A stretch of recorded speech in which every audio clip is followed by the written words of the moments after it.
La paz esté con ustedes. Feliz Año Nuevo en el sentido secular, pero también la fiesta de María, Madre de Dios, en este 1 de enero. Hay 3 palabras en nuestro Evangelio, es de Lucas, que siempre he adorado. Quiero hacer una reflexión sobre estas 3 palabras. La primera es prisa, la segunda es asombrado, la tercera es atesoraba. Prisa, asombrado, atesoraba. Lucas nos dice que los pastores fueron a toda prisa a Belén y encontraron a María y a José y al niño recostado en el pesebre. Prisa. Los ángeles les dijeron algo. Este mensaje vino de otro mundo, de las alturas, y se les dio una tarea. Se los envió en misión. Y por Dios, que lo hicieron. Se movieron. Recuerden, por supuesto, en el mismo Evangelio escuchamos que María, luego de la Anunciación, partió deprisa, la misma palabra, a visitar a su prima Isabel. Se le había dado un mensaje de un mundo superior, se le había dado un sentido de misión, y entonces se puso en marcha. Piensen en los 3 Reyes Magos, eso está en el Evangelio de Mateo. Ven la estrella y a pesar de todas las dificultades, a pesar de todos los obstáculos, se pusieron en marcha. La Biblia es un libro de misiones. Nadie en la Biblia, no hay excepción, nadie en la Biblia recibe una experiencia de Dios sin ser concomitante y consecuentemente enviado. Si aparece Dios, Dios revela algo, el mundo superior irrumpe. La respuesta apropiada no es, oh, déjame estar aquí y observar eso. No, la respuesta apropiada es, ahora ve. Porque estás destinado a ser un testigo hacia los demás de la belleza de esa manifestación. Esa es la intuición bíblica básica. Hans Urs von Balthasar, el gran teólogo del siglo XX, dijo que la belleza tiene esa cualidad. Si ven algo hermoso, escuchan algo hermoso, una sinfonía o lo que sea, se apodera de ustedes y luego los envía como un apóstol. Apostelen significa enviar. Los envía en misión a contarles a los demás sobre esto, ¿cierto? Con la verdadera belleza no nos quedamos sentados con ella, no. Le permitimos actuar como si fuera a través nuestro y nos convertimos en sus mensajeros para todo el mundo. Esto es cierto para todos nosotros, los bautizados. Todos hemos recibido una misión. John Henry Newman dijo que todos hemos sido hechos para un propósito definitivo. A todos se nos ha dado una tarea particular y quiero que todos los que me están escuchando piensen ahora en eso.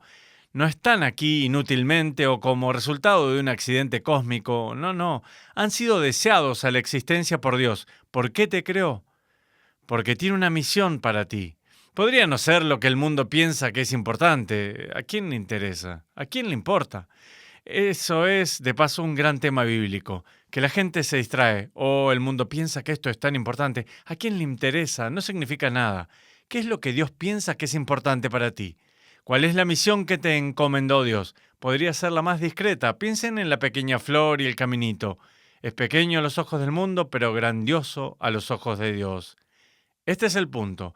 Una vez que comprenden qué cosa es, muévanse, actúen. No procrastinen, no se queden dormidos, no se entretengan, muévanse, marchen deprisa, no pierdan tiempo. La vida es corta y la misión es clara. Marchen deprisa. Dedíquense al trabajo que el Señor les ha dado. ¿De acuerdo? Esta es la segunda palabra que adoro de este pasaje. Asombrados. Dice que los pastores contaron lo que se les había dicho de aquel niño y cuanto los oían quedaban asombrados. Es cierto, y la Biblia dice esto, que a Dios se lo encuentran las cosas ordinarias, gente y lugares y eventos ordinarios. Eso es cierto.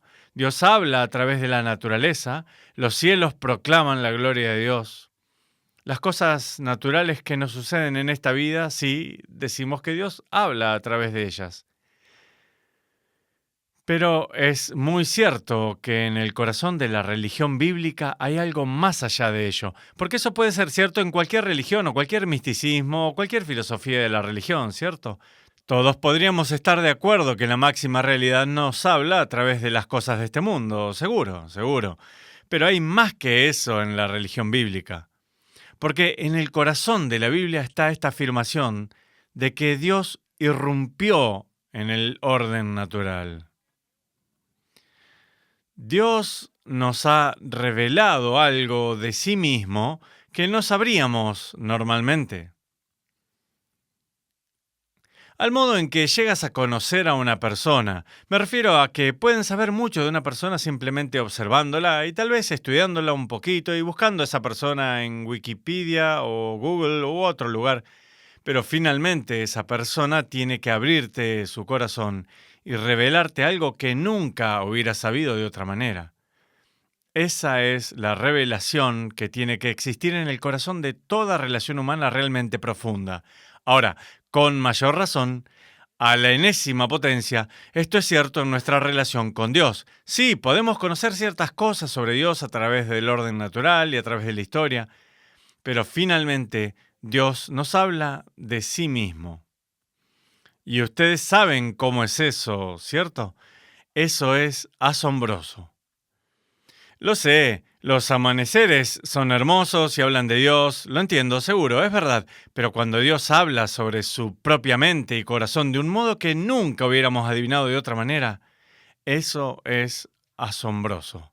Cuando revela su voluntad y propósito hacia nosotros de este modo personal que nunca hubiéramos conocido de otra manera, la respuesta apropiada es sorpresa y asombro. Siempre he adorado esto de G.K. Chesterton. Realizó un contraste entre las representaciones del Buda, en que el Buda tiene sus ojos cerrados en meditación, y entre, dice Chesterton, las estatuas exteriores de la Catedral Chartres. Esos personajes, y es cierto, búsquenlos en internet si quieren comprobarlo, esos personajes no están meditando con los ojos cerrados. No, tienen sus ojos bien abiertos. ¿Por qué? Porque están mirando algo que viene del exterior, algo que encontraron tan sorprendente y asombroso que los cambió para siempre y los envió en misión.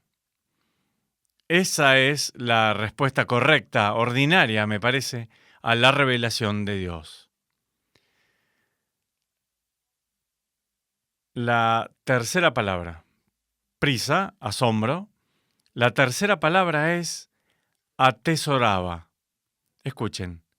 María, y hoy es su gran fiesta, María, Madre de Dios, María por su parte atesoraba todas estas cosas y las meditaba en su corazón. ¿Qué cosas? Estas cosas asombrosas. Piensen en el ángel que se le aparece a María. Cuán sorprendente fue eso. Y causó que ella marchara deprisa a visitar a su prima. Piensen cuán asombrada debe haber estado cuando escuchó el mensaje de estos pastores sobre el encuentro angélico. Piensen cuán conmocionada debe haber estado por la visita de los Reyes Magos, esos sabios que venían de lejos, de muy lejos, para adorar al nuevo rey. Quiero decir, ¿cómo podría haber comprendido aquello? Bueno, lo maravilloso es que ella atesoraba esos acontecimientos en su corazón y reflexionaba sobre ellos. Si leen Shakespeare, soy un gran fan de Shakespeare. No sé cuántas versiones de Hamlet he visto en mi vida. He visto varias en vivo y he visto otras en películas. ¿Por qué alguien haría eso? Si piensan, bueno, ¿acaso no lo leíste una vez y lo captaste? Es Hamlet y una versión de la obra, ¿no sería eso suficiente? Bueno, sí, lo sería para alguna obra chabacana. No van a ver la obra de sexto grado una y otra vez. Pero Hamlet, o Macbeth, o el Rey Lear, tienen tanta riqueza que nunca terminarían de asimilarla en una pasada. No, querrán regresar una y otra vez, y de hecho querrán verla interpretada por diferentes actores, porque actores diferentes resaltan aspectos diferentes del personaje. Querrán leerla una y otra vez mientras transcurren sus propias vidas. Es verdad, ¿cierto? Mientras transcurre tu propia vida, la lectura de las grandes obras de arte cambia, porque estás madurando de formas diferentes y eres capaz de ver y captar cosas. Leí por primera vez Romeo y Julieta cuando tenía 14. Lo leímos en el primer año en la clase de literatura en la preparatoria Fenwick. Y el maestro nos hizo leer algunas partes. No entendí nada de eso. Quiero decir, tal vez capté el 10%. De acuerdo, tenía 14. Lo leí y lo vi durante el transcurso de mi vida, disfrutándolo. O piensen en las sinfonías de Beethoven, que adoro, especialmente la novena. Probablemente era un adolescente cuando la escuché por primera vez. Me quedé asombrado, es verdad, desde el principio. Recuerdo la primera vez que oí la Oda a la Alegría en el cuarto movimiento y conocí ese himno. Quiero decir, lo llamábamos la Oda a la Alegría o Joyful, Joyful, We Adore Thee. O ese es un himno de la iglesia. No me di cuenta que venía de la novena sinfonía de Beethoven. Es tan fascinante que continúe regresando a ella una y otra vez. Podría comprar versiones diferentes, escucharla por diferentes orquestas y directores. Uno de mis momentos cumbre, en verdad, fue hace años, cuando era estudiante en Europa. Viajé a Viena una vez y tuve la oportunidad de ingresar. Era un ticket para ver solo de pie. Era un muchacho joven, no tenía mucho dinero. De pie en el fondo de este gran hall de una sala de conciertos en Viena, y estaba la Filarmónica de Viena y tocaron la novena sinfonía de Beethoven. Fue uno de los grandes momentos de mi vida el estar allí en esta especie de capital de la música.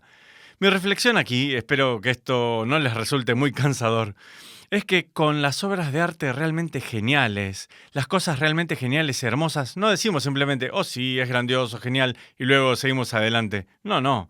Luego de ese asombro original, las atesoramos, las saboreamos, las sopesamos, extraemos las implicancias, vemos aspectos diferentes.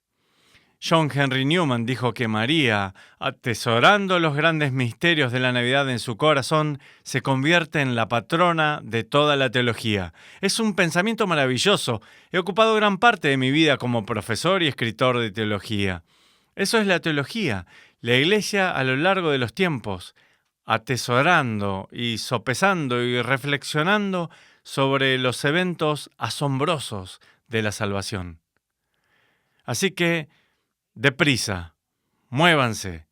Si Dios ha irrumpido en sus vidas de algún modo decisivo, se les ha dado su misión, no se preocupen por lo que diga el mundo, no se preocupen por eso, no se queden obsesionados por sus propias limitaciones, muévanse, actúen, adelante.